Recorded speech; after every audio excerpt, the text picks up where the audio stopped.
ចាជំរាបសួរកូនទាំងអស់គ្នាសុខសប្បាយអរគុណចាអរគុណព្រះអង្គសម្រាប់សុខភាពនិងសុខភាពដែលព្រះតែងតែការពារដល់កូនទាំងអស់គ្នាចឹងថ្ងៃនេះជួបជាមួយនឹងអ្នកគ្រូថ្នាក់នៅថ្នាក់ទី4ចាមេរៀនទី5តុង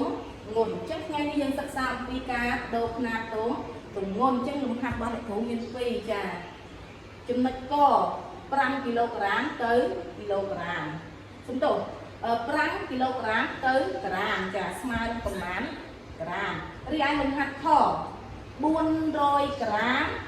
ស្មើនឹងប្រមាណគីឡូក្រាមអញ្ចឹងមានន័យថាយើងបែក2គីឡូក្រាមទៅក្រាមនិង2ក្រាមទៅគីឡូក្រាមទាំងអស់គ្នាអញ្ចឹងការបដូរខ្នាតគឺមាន2យើងអាចធ្វើបែបយើងធ្វើប្រមាណវិធីចាបើយើងធ្វើប្រមាណវិធីគឺប្រមាណវិធីគុណហើយបើបែកខ្នាត2ក្រាមទៅគីឡូក្រាមយើងធ្វើប្រមាណវិធីចាអញ្ចឹងថ្ងៃនេះអ្នកគ្រូចង់បង្រៀនកូនពីការបដូរខ្នាតទម្ងន់ដោយប្រើតារាងទាំងអស់គ្នាអញ្ចឹងតារាងរបស់អ្នកគ្រូចាអញ្ចឹងមានអីគេទៅចាខ្នាតរបស់វាគឺមានគីឡូក្រាមតាមឲ្យកូកហិកតូក្រាមហកដេកាក្រាមគឺអក្សរដូដាក់ស្អាតនិងកនោះគឺហៅថាដេកាក្រាមរីឯអក្សរកគឺក្រាម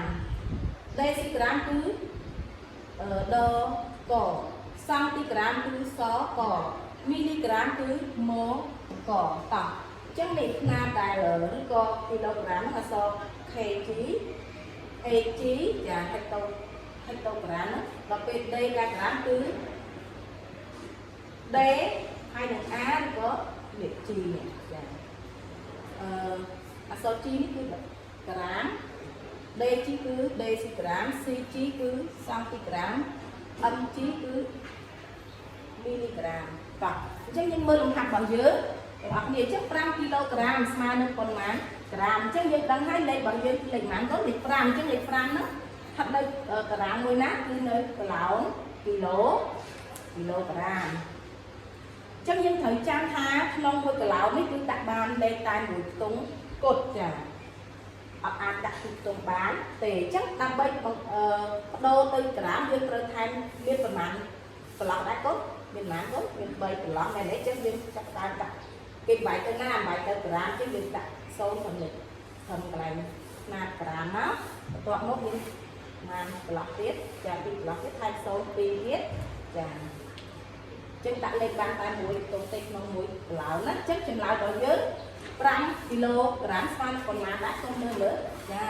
គឺស្មើនឹង5000ក្រាមចឹងកូនអាចសរសេរចម្លើយកន្លែងនេះណា5គីឡូក្រាមស្មើនឹង5000ក្រាមតោះឥឡូវចូលដល់លំហាត់របស់យើងខ400ក្រាមស្មើនឹងប៉ុន្មានគីឡូក្រាមចំណុចខគឺយើងត្រូវ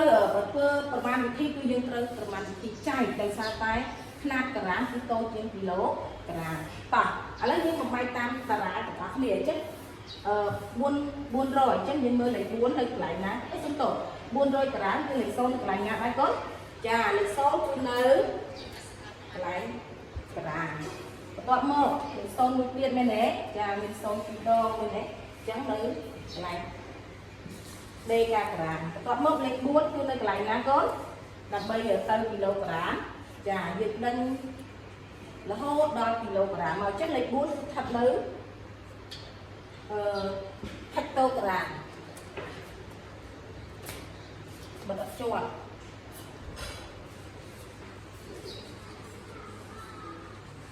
ចឹងបន្ទាប់មកយើងត្រូវធ្វើម៉េចដើម្បីដល់គីឡូក្រាមគឺយើងត្រូវថែ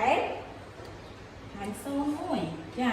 ដើម្បីដល់គីឡូក្រាមគឺយើងត្រូវថែម0បន្ទាប់មកគឺត្រូវយើងដាក់សញ្ញាចុចអញ្ចឹងមានន័យថា400ក្រាមគឺស្មើនឹង0.4ចាលេខ0នេះគឺលេខ02នេះគឺនៅក្រៅចឹងអត់មានចំនួនទេអញ្ចឹងយើងអាចដាក់ចម្លើយយកបានគឺ400ក្រាមស្មើនឹង0.4លេខ02នៅខាងក្រោយនេះកូនដាក់ក៏បានកូនមិនដាក់ក៏បានដែរអញ្ចឹងអត់អីទេណាអញ្ចឹងយើងអាចយកក៏បានដែរព្រោះយើងអត់ចង់ដាក់អញ្ចឹងនិយាយរួមគឺ400ក្រាមគឺបដូរទៅគីឡូក្រាមគឺស្មើនឹង0.4 kilogram ចាអរគុណអញ្ចឹងមេរៀនអ្នកគ្រូគឺមានតែប៉ុណ្ណឹងហើយអ្នកគ្រូសង្ឃឹមថាកូនអាចបដូរຂະຫນាតទម្ងន់បានទាំងអស់គ្នាហើយបើមានចម្ងល់កូនអាចសួរអ្នកគ្រូនៅពេលក្រោយបានចាអរគុណច្រើនសូមជម្រាបលា